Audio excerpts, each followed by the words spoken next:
Hello, my name is Alexa Bates, and I'm going to be talking about the central Mexico region, which is located in Mexico. So it's located in Mexico. It's on the northern hemisphere on the North American continent, and it's located directly under the Tropic of Cancer. And in this map, it's the red area shown in, it's kind of maroon, where you see Mexico City. So some of the physical geography in central Mexico, it's made up of 6 states in the federal district. So some of the states are Mexico State, Puebla, Morelos, Hidalgo, Tlaxcala, and Veracruz. And like I said, the federal district is located here. That's where all their political buildings and decisions happen.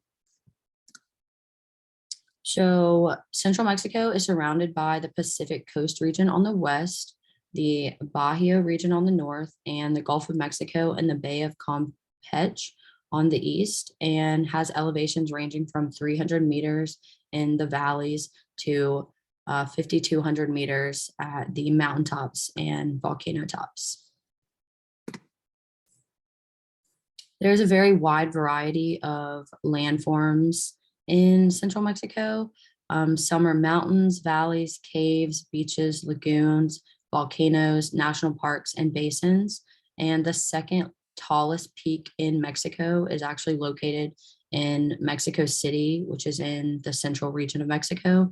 And it's shown right here with the Popocatépetl volcano. I totally said that wrong, but this is it right here, and it actually spans over 3 states. It spans over Mexico State, Puebla, and I think Morales.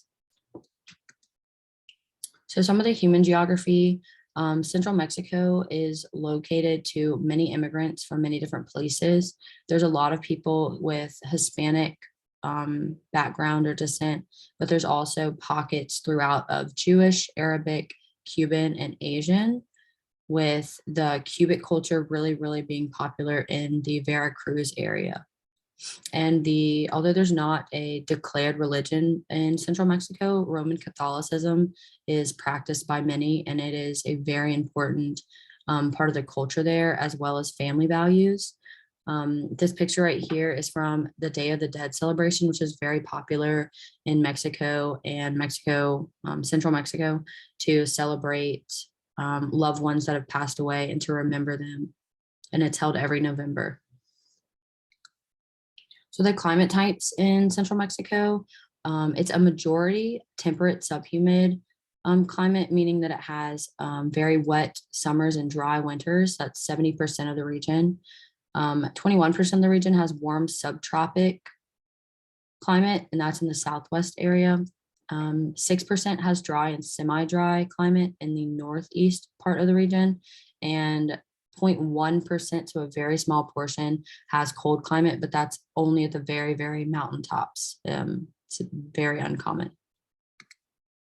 So precipitation in central Mexico occurs in the rainy season, which is the summertime. So from June to October is when it's raining the most. And then in the other months, it's pretty dry.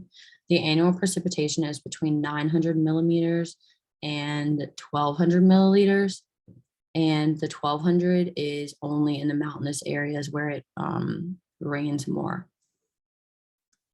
The temperature averages in July about 64 degrees Fahrenheit, and January, the average is 54 degrees Fahrenheit. So you can see there's not that big of a difference between the summer and winter temperatures. And throughout the day, the temperature fluctuates, where in the days it's warm and at nights it cools down after the afternoon rains. So some of the climate change in recent years, there's been a decrease in precipitation and an increase in temperatures. There's also been an increase in the frequency and the quantity of extreme weather occurrences, such as floods, droughts, and heat waves. The climate predictions for the upcoming years are increases in temperatures by 2 to 6 degrees Fahrenheit by 2050, and a further decrease in precipitation. This photo is a image of air pollution in Mexico City. which has been more recent in past decades because, people are building more factories and the area is becoming more populated. So there's a lot more air pollution, which actually has spoiled the water supply as well. But this is something that they're facing, and it's definitely contributing to the climate change. So in conclusion, Central Mexico is home to a diverse group of people and landscapes. It has a majority of a subhumid climate with a rainy summer season and a dry winter. And the climate has been changing where they've had increases in temperatures, decreases in precipitation, and increase in extreme weather occurrences. And these are my image credits. Thank you.